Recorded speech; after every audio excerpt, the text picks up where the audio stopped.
बिस्मिल्लाहिर रहमानिर रहीम। सूरह तौबा हम पढ़ रहे हैं। 11वां पारा 119 नंबर आया मुबारका से पढ़ेंगे। आज सेकंड लास्ट रुकू है ये सूरह तौबा का। अऊज़ु बिल्लाहि मिनश शैतानिर रजीम। बिस्मिल्लाहिर रहमानिर रहीम। या अय्युहल्लज़ीना आमनुत्तकुल्लाहा वकूनू मअस्सादिकीन। सूरह तौबा में हमने पढ़ा नबी करीम सल्लल्लाहु अलैहि वसल्लम जो सहाबाए किराम ग़ज़वा तबूक पर न जा सके, उन्होंने हुज़ूर की खिदमत में गुजारिश की कि हमसे गलती हो गई और हम नहीं जा सके। तो नबी करीम सल्लल्लाहु अलैहि वसल्लम ने उनकी तौबा के मामले को अल्लाह के सपुर्द किया और उन्होंने सिद्क़े दिल से तौबा की और सच बोला। कुछ मुनाफिकीन भी थे जो ग़ज़वा तबूक पर नहीं गए थे, बल्कि एक कसीर तादाद थी, और उन्होंने हुज़ूर अलैहिस्सलातु वस्सलाम से झूठ बोला कि हमारे घर में मसला था, हमारे घर में परेशानी थी, इसलिए हम ग़ज़वा तबूक में नहीं गए। हुज़ूर अलैहिस्सलातु वस्सलाम ने फरमाया ठीक है। और जब इन सहाबाए किराम की बारी आई, ये 10 सहाबाए किराम थे जिनका 7 का पीछे जिक्र हुआ उनकी तौबा का, और ये 3 सहाबाए किराम थे जो कल हमने उनकी तौबा का तज़किरा पढ़ा। उन्होंने सच बोला। तो 50 दिन तक उनके लिए आजमाइश का मरहला रहा, लेकिन फिर अल्लाह ने उनकी ऐसी तौबा कबूल फरमाई कि कुरान मजीद में उनकी तौबा की कबूलियत की आयत मुबारक नाज़िल फरमाई। और अहले ईमान को ये हुक्म दिया गया कि अपने ईमान को और तक़वा को पुख्ता रखो, और नेक लोग, ये जिस तरह ये सच्चे लोग हैं, इन सच्चे लोगों के साथ अपने ताल्लुक़ को जोड़ के रखो। तो यहाँ पर यह हुक्म दिया गया, या अय्युहल्लज़ीना आमनू, ए ईमान वालो, इत्तकुल्लाह, अल्लाह ताला से डरो, यानी तक़वा इख्तियार करो, वकूनू मअस्सादिकीन, और सच्चों के साथ हो जाओ। यानी पहला मरहला ईमान का है, दूसरा मरहला तक़वे का है।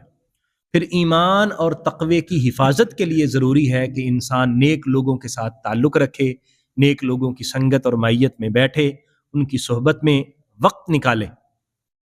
हर चीज़ इंसान किताब से पढ़ के हासिल नहीं कर सकता, और हर चीज़ अपनी कोशिश और मेहनत से भी हासिल नहीं कर सकता।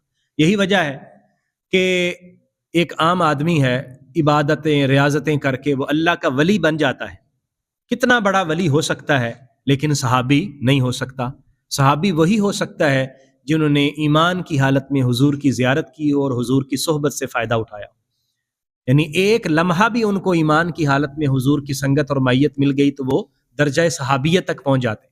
इसी तरह अल्लाह के जो नेक लोग हैं, नेक बंदे हैं, उनकी सोहबत में बैठने का उसी दर्जा बदर्जा इंसान को फ़ायदा होता है। यानी नबी की सोहबत का फ़ायदा सबसे ज़्यादा, फिर उससे जो निचले दर्जे के यानी औलिया किराम हैं, फिर उनकी सोहबत का इसी तरह फ़ायदा।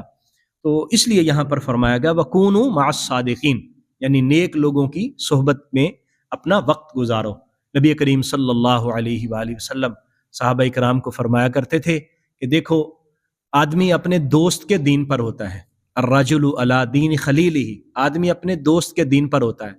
सो उसे देखना चाहिए कि वो दोस्ती किसके साथ लगा रहा है, जिसके साथ उसका ताल्लुक है, उसकी दोस्ती है, क्या उसको नेकी की तरफ लेके आते हैं, क्या उसको बुराई से मना करते हैं, उसको जो उसका उखरवी नुकसान है और दायमी नुकसान है उससे बचाने की कोशिश करते हैं। ये तो है असल दोस्ती। लेकिन अगर हम गुनाह की तरफ जाएं और हमारी सोहबत और हमारा साथ और हमारी दोस्ती हमें अल्लाह की नाफरमानी की तरफ लेके जाए, तो इसका मतलब ये है कि फिर हमें उस सोहबत से एराज करना चाहिए और बच के रहना चाहिए। मा कान लि अहलिल मदीनती व मन हौलहुम मिनल अअराबी अन यतखल्लफू अन रसूलिल्लाह, और अहले मदीना के लिए मुनासिब नहीं था। ये वही ग़ज़वा तबूक का सिनेरियो है। और ग़ज़वा तबूक में मदीना के और जो इर्द गिर्द के चंद लोग नहीं जा सके थे हुजूर के साथ, तो अल्लाह ताला ने आयत मुबारक नाज़िल फरमाई और बयान फरमाया कि अहले मदीना और जो इर्द गिर्द के रहने वाले लोग हैं उनके लिए ये मुनासिब नहीं था कि नबी करीम सल्लल्लाहु अलैहि वसल्लम की सोहबत को तर्क करते और हुजूर के साथ ग़ज़वा तबूक पर न जाते। उनको साथ जाना चाहिए था।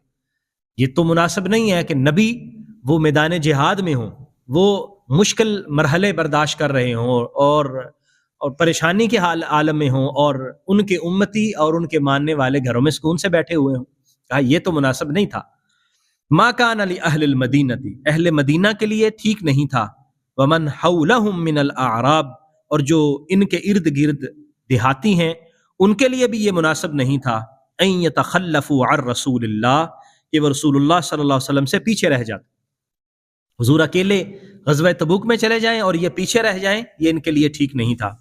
ولا يرغبوا بانفسهم عن نفسی، اور نہ ہی اپنی جانوں کے ساتھ ان کی جان سے اعراض کر، یعنی اپنی جانوں کو فوقیت دیں اور حضور کی جان سے یا حضور کے ساتھ سے پیچھے رہ جائیں، یہ ان کے لیے ٹھیک نہیں تھا.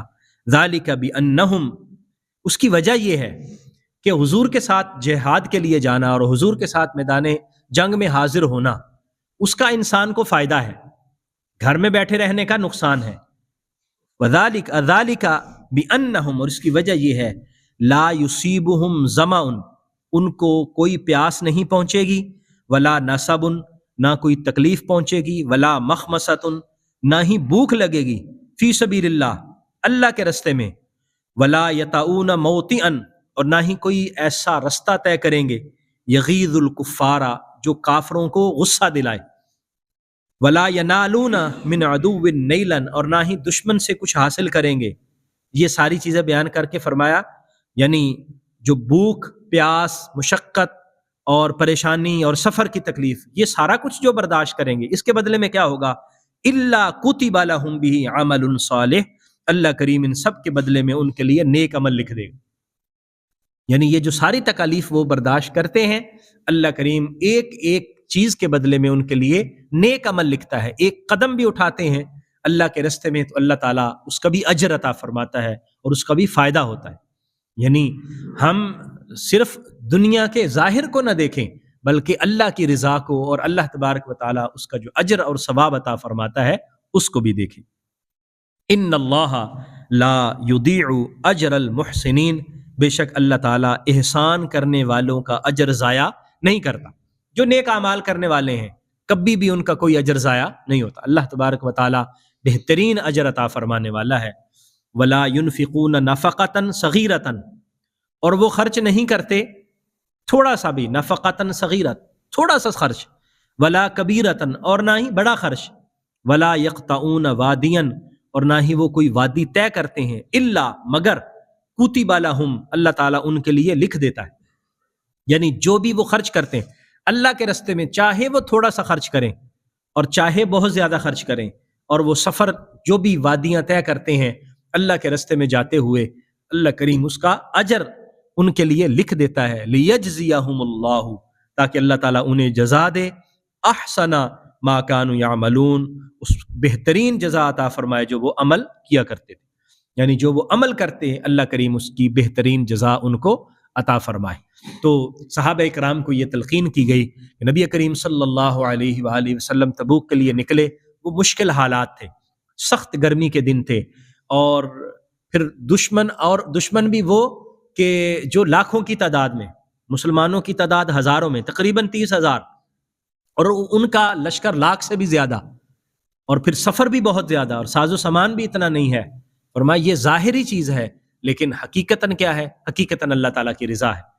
آپ اندازہ لگائیے کہ یہ 30,000 کا لشکر اہل ایمان کا تبوک کی طرف گیا تھا، اور ادھر جو قیصر روم تھا جس کے پاس لاکھ سے بھی زیادہ لشکر تھا، وہ ڈر کے نہیں آیا کہ مسلمان ہمارے ساتھ جنگ کرنے کے لیے آ رہے ہیں. یعنی 30,000 کا رعب ان کے دلوں میں اتنا پڑا کہ وہ لاکھ سے بھی زیادہ نہیں. تو ہمیں یہاں یہ سبق ملتا ہے، ایک تو ایمان کو کامل، ایک تقویٰ، اور اس ایمان اور تقویٰ کو بچانے کے لیے نیک لوگوں کے ساتھ تعلق. اور دوسری بات یہ ہے کہ اللہ تبارک و تعالی جب بھی حکم فرمائے وہ ہم اپنی استطاعت کے مطابق اس کے راستے میں ضرور کوشش کریں، کسی بھی نیکی کو چھوٹا نہ سمجھیں.